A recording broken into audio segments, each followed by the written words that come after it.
Hey, what's up, y'all? This your boy Raymond Sly. I'm back at it again with another video. This time I'm talking about, I told y'all we're talking about different topics sometimes and everything like that. This is my review on Masterpiece No Limit Chronicles Part 1 and 2. So I'm from down south. I'm from Georgia. So I know about the No Limit and Cash Money and everything. I mostly more grew up on Cash Money per se. Because pretty much, I grew up around the Wayne era and all that. I'm 27, so I know about the Wayne era and all that pretty much in my 20s. So that's what I mostly grew up more so on Cash Money. When I know remember No Limit, they was pretty much like towards the end when it was like Lil Romeo and all of them. That's what I remember No Limit because off of that. Because Romeo's around, around my age in his 20s and all that. So I really mostly more grew up on the Cash Money side with Wayne when Wayne was at his peak, and of course that's when Dre, Nicki Minaj, and Tiger and all that, the Young Money crew. I mostly grew up on the Young Money side, pretty much, and everything. So I didn't really grow up on No Limit like that. I just done my research and homework, just looking on my laptop and everything like that, knowing about No Limit stuff, pretty much. So this is like my part, my review. I per se, on part 1 and 2 of the No Limit Chronicles, pretty much. So. Part 1, what I like, when you saw Master P, like where he come from by growing up in the Cali Project, it's really rough out there for him, how it was for him growing up out in Cali Projects and everything.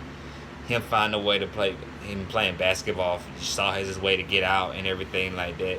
Everything, him staying in like with his grandparents, I think it was like a 12 people staying in a 3-bedroom house, him having nothing but cornflakes and water and stuff, but he was just always thankful for what he got. What he had, I should say, and what he had, how he had to eat and everything like that. Pretty much, always him and his brother Kevin, the one, of course, you figure out later on in the episode, on the episode dies pretty much and everything. But it was just him and his brother Kevin, because his other brothers C and their sister had stayed with their mom over there, and stayed with their mom on the other side of town. But they all did spend time and hang out with each other and everything. But like. The part where he talks about that, like him staying in a 12 people house and everything like that, pretty much it kind of just, what I'm saying, kind of like he really had, last person he nothing but cornflakes of water because he couldn't afford them. It was rough for him, but he just knew that was his way out. He had to hustle and everything to get out and do what he had to do and everything. And he always talks about where the name No Limit comes from, which I catch on one of my favorite things. He said his grandfather's home is no limit to your success, so that's where he got the name No Limit from, and all that is no limit to your success, pretty much. There's no limit. So, when he talks about all that stuff and everything growing up over there, it's like another beginning things where it's like, him playing basketball and stuff like that. Then he talks about a couple parts, like I'm just going through parts from I know, like a part where he talks about the guy, like, waving the gun at him saying, hey, if you make this shot, bro, it's on, bro. You know what I'm saying? Like pretty much saying they wanted him to miss the shot because they had money on the game. But he was like, shoot, man, if I don't make it playing basketball, shoot, I'm dead anyway, so I'm gonna make this shot.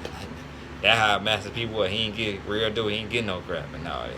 So pretty much that was his way out playing basketball and everything. He talks about how he met his wife and everything. When he was playing basketball over there at Booker T, that's when he really learned and really kind of grew into his own over there playing at Booker T Washington High School and everything.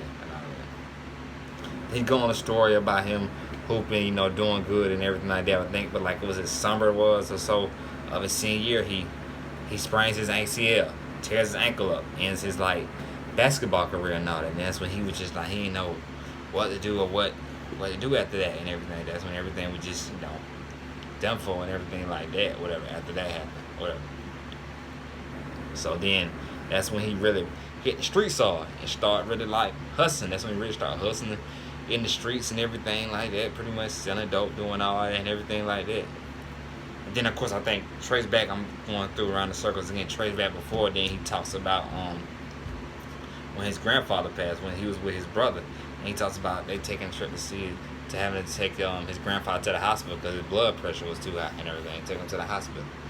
And ever since just a messed up situation how his grandfather died, is like he was doing okay, but then the doctor, they gave their grandfather the wrong medicine because there was another patient in there. They ended up giving their grandfather's medicine as the other patient, so that's how their grandfather ended up dying because of that, pretty much. Because they gave him the wrong,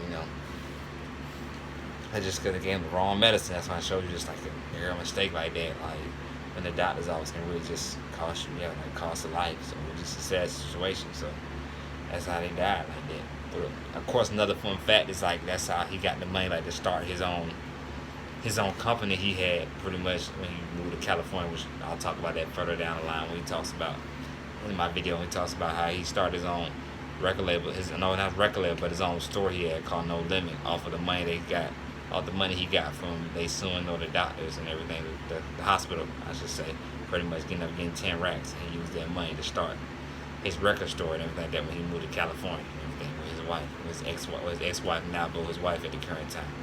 But yeah, he talks about that pretty much being in the streets, like selling dope, doing what he had to do, and all that and everything like that, pretty much.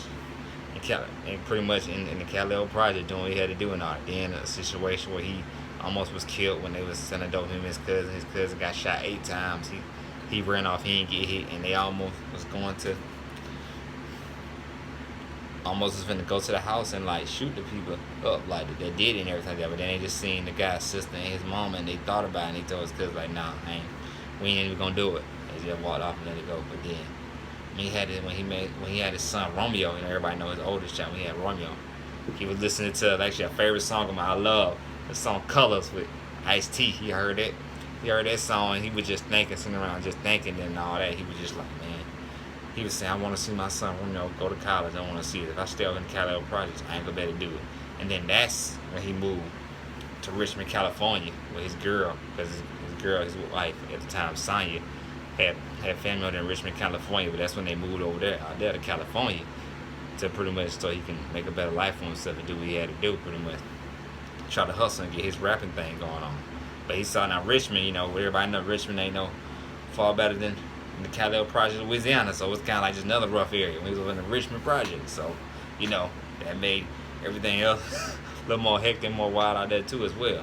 But of course, I think over there is when he started like his record label store and everything like that. Well, not his record label store, his record store. It was a record store pretty much, and all that in California from the money he got. Like I said before, previously, I told y'all this from like the money that they got from the hospital that killed his grandfather and everything when they sued the company, sued the hospital and everything for that. So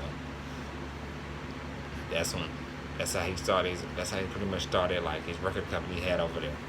So when he was over there, he was doing his thing, really trying to get his name out there. He dropped a couple, two or three albums and stuff like that, little small mixtapes, I guess you could say, selling the trunk out his car and all that. But just things weren't really moving that quickly for him. It really took him a while to really get up and all that. It took him a while. He dropped 1 or 2 projects, to try to get himself out there, get his name out there. He talks about he met another guy over there in California. Pretty much they started their own thing over there and everything and all that. And then while he was over there in California doing his thing, trying to get his rap career off, that's when he got news that one of his younger brothers, Kevin, had died and everything like that. Just a sad situation, how he died and everything like that with Louisiana. He said he drove straight, didn't stop at all to go to Louisiana to go see him. Like it's he got Louisiana quicker than ever before for that. It was a sad situation. But after that, pretty much is when like he grabbed C Murder, Set the Shocker, and all them, and got them down there pretty much, and they started rapping. That's when he really felt like, hey, I want my brothers in this to do this No Limit thing together. That's when he really started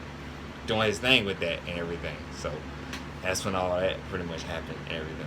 So that's when like he still was dropping albums and doing that and third, but it still wasn't quite taking off like that pretty much and everything. He dropped a few songs here, there, and all that, So, but then like the jump to like what I'm talking about now, when success started first happening, is when he dropped that.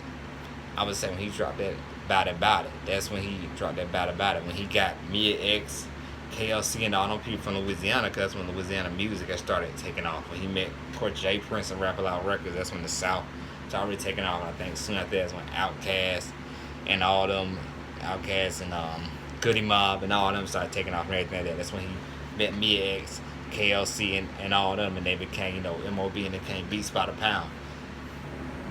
That whole team that produced, and then I think when really like he took off is when it was like he dropped that About It. That's when it really was like, okay, he in it. That's when he really started getting success, getting all that, getting jumping, doing everything like that. When that About It came out, like yo, I remember the first time I heard that song. Like one time I went on Sister Park on a flashback one time. I was like, oh, this song go hard, But that was like his foot in when he really got his name out there when that About It came. And that was Me X, the introduction to Me X, who Real good MC, real good female MC, a legendary female MC. People don't talk about her enough. People don't give her enough credit for being how far she is. Mia X was really the truth, but in that, for real. Y'all YouTube Mia X, but she really was that female, yo. But that's when real stuff started taking off on him and all that. And that's when the Interscope called him. They called him deal to Interscope for $1 million. Now, a lot of people would have took that deal for $1 million Interscope. He didn't though, because he said it was like, if I'm worth White Men Town worth $1 million, shit, I might worth more than that do it myself. And he said he thought about it and all. He said I give away my name, my publishing and all that. He's like, man, I ain't doing that. And all that, I ain't gonna do it. I ain't gonna do that and everything. And that's when Jimmy Iovine told me, yeah, boy, if you leave, then you can't come back. You gonna get this deal no more. And that's when he was like, I'm out the door. That's it, he gone. And that's when he got his deal. And then that's when he met with Michael Jackson lawyer. He said, in order to hear from Michael Jackson lawyer, he offered him $25,000 to do it, just to sit down and meet with him. He was generally, shoot, man, people like, bump, but I spend that 25 racks. You know what I'm saying? $25,000 to sit down with him. So he paid that $25 to sit down with Michael Jackson's lawyer and all that. He told him, hey, in order to get you half money, you got to get a distribution deal. That way, the record label gets 20%, you get 80%. He was like, okay. He like, okay, let's do it. So that's how Master P was. He like, okay, let's do it. So when it happened, that's when he got the deal with Priority. He's talking to Priority. That's when he said he put this how he wanted it done, this and the third. And that's when, of course, he got his manager that he got to talk. He talks about the video. He met his manager. He was like, shoot, all right. Shoot, he signed a deal with Priority. And then he started dropping songs and all that and everything like that. Then later on down the lines where he drops the Ice Cream Man. Everybody know about the Ice Cream Man. It's the Ice Cream Man. That was the, he really got up more and more. That's when he went off, really took off for Ice Cream Man. That's when he did everything. Going on with Mr. Ice Cream Man came out. He really had, now he had distribution deal and all this and that and third. That's when he really was like off the charts, man. Ice Cream Man, boy. That's when really things took off. Ice Cream Man. And then that's when he got a funny little video. They talk about how he wanted to be on the cover of the magazine, of the Rappers magazine. He never had his own cover of the magazine. It came out between him and Busta Rhymes. And if I don't know if the video true or not, but people said like he shot his gun up in the air when he's on the phone calling him saying like, I want that cover. I need that cover. I need it. So I don't, you know what I'm saying? He said it's not true or not and all that, but like Master P, like you know what I'm saying? he was real G, man, in the streets. A real G, boy. If we did that or not, boy, Master P was about it for real, boy. So that's what he did. That's what he did with that. But when like he got that and he started getting money Priority and all that, that's when he had to cut a couple people off. He cut one of his right hand man he had with him that was with him from the beginning stage. He was in California. He had the No Limit store and all that when he shut it down and everything, that No Limit record store and all that when he shut it down and all, he had to cut that guy off, and then he had to cut his manager off because he felt like a lot of them was, he didn't trust them with his money, so they doing a lot of funny stuff with his money, and like some of the artists asking him why they not getting enough money, why this, that, and the third, and all that.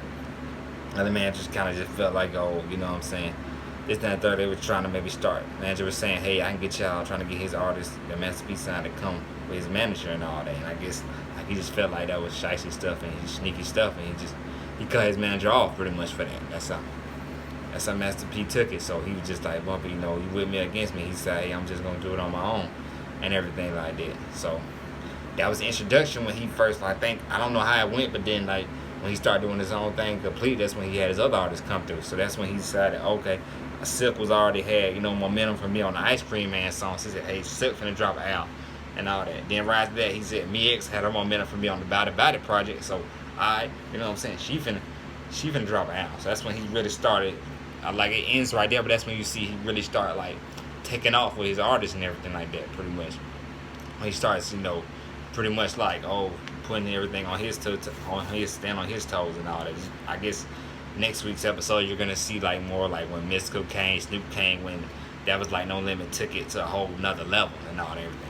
And we talk about actually another thing too. I forgot to talk about it. He talks about they did try to do a deal with Cash Money and everything like that, but they had Birdman had his own vision, Master P had his own vision. It just didn't work. And of course, like I said, Cash Money ended up taking off, doing anything and all that. Everybody knows that the mid 2000s and everything, and through the 2010s and all that, Cash Money had their big run they did and everything like that. It just at the current time, like what Master P wanted to do, what Baby wanted to do, that wasn't gonna work and all that. So I know they actually had a meeting one time about that. I didn't know that either.